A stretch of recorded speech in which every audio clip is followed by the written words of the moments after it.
जी हाँ, केंद्र सरकार के कर्मचारी पेंशनधारकों के लिए अभी अभी बहुत बड़ी महत्वपूर्ण खबर निकलकर सामने आ चुकी है।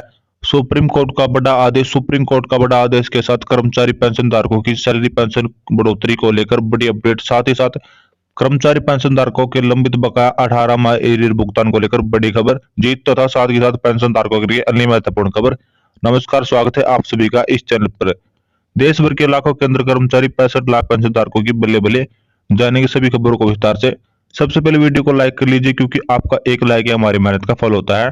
साथ ही चैनल पर पहली बार विजिट किया तो नीचे ब्लैक कलर के बटन को दबाकर चैनल को सब्सक्राइब जरूर कर ले, क्योंकि ये चैनल आपको ऑफिशियल जानकारी प्रोवाइड कराता है कर्मचारी पेंशनधारकों व भूतपूर्व सैन्य से जुड़े ही।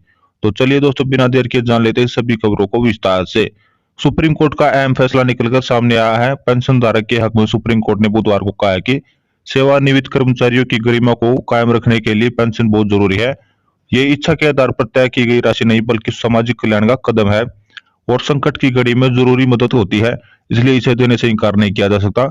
जस्टिस एककाल, जस्टिस अजय रस्तोगी और जस्टिस अनिरुद्ध भास की पीठ ने केंद्र सरकार से सेवानिवृत्त एवं पूर्व कर्मचारी को राहत देते हुए उसके राज्य सरकार को उसके अस्थायी कर्मचारी के तौर पर देखते हुए 32 वर्ष के कार्यालय के आधार पर पेंशन का लाभ देने का आदेश सुना है।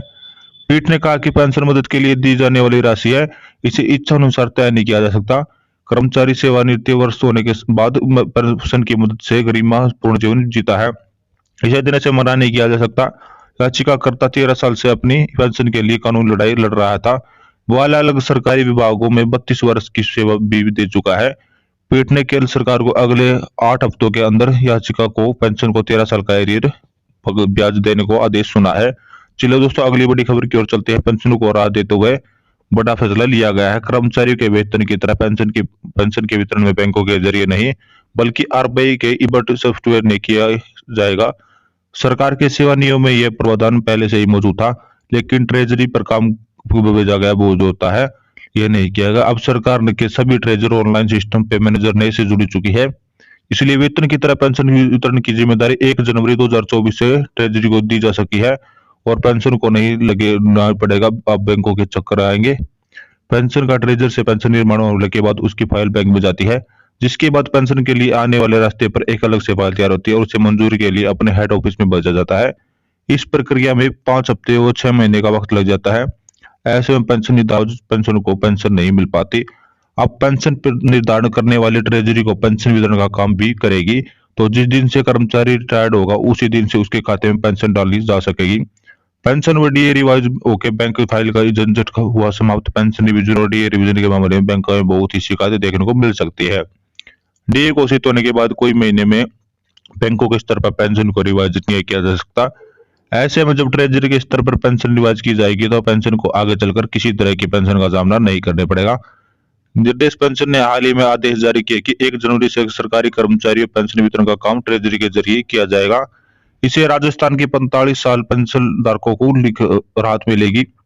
चलिए दोस्तों, अगली बड़ी खबर की ओर चलते हैं। अगली बड़ी खबर है, पेंशन नहीं आ रही तो क्या करूं। उसका उत्तर है कि आपको अपनी शिकायत www.pensionportal.in पर जा सकते हैं। पेंशन पाने वाले लोगों की समस्या के समाधान के लिए यह पोर्टल बनाया गया है। अगर बुजुर्गों को विभाग से अपनी पेंशन से जुड़ी समस्या का संतोषजनक उत्तर नहीं मिला तो इस पोर्टल का इस्तेमाल कर सकते हैं। चलिए दोस्तों, अगली बड़ी खबर की ओर चलते हैं। जनवरी का महीना जा चुका है, फरवरी का महीना शुरू हो चुका है। ऐसे में पेंशन धारकों को कुछ भी अभी तक जनवरी की पेंशन खाते में नहीं हुई है। पेंशन भुगतान में देरी क्यों हो रही है? संभावना की इसी से भी नवंबर होने में अपने कल्याण प्रमाण पत्र को रोजगार प्रमाण पत्र या रोजगार प्रमाण पत्र बैंक में प्रस्तुत नहीं किया है, फिर उन्हें दिया जाएगा, लेकिन टेक्निकल इशू के कारण सब पोर्टल पर अपडेट नहीं हुआ तो ऐसे में पेंशन भोगियों को बिना रिकॉर्ड के पेंशन का वितरण प्रदान करना अनिवार्य अवस्था है। लेकिन लाइफ सर्टिफिकेट यदि इसे पोर्टल पर अपडेट नहीं होगा तो उसे चलते पेंशन रुकावट का सामना कर सकता है।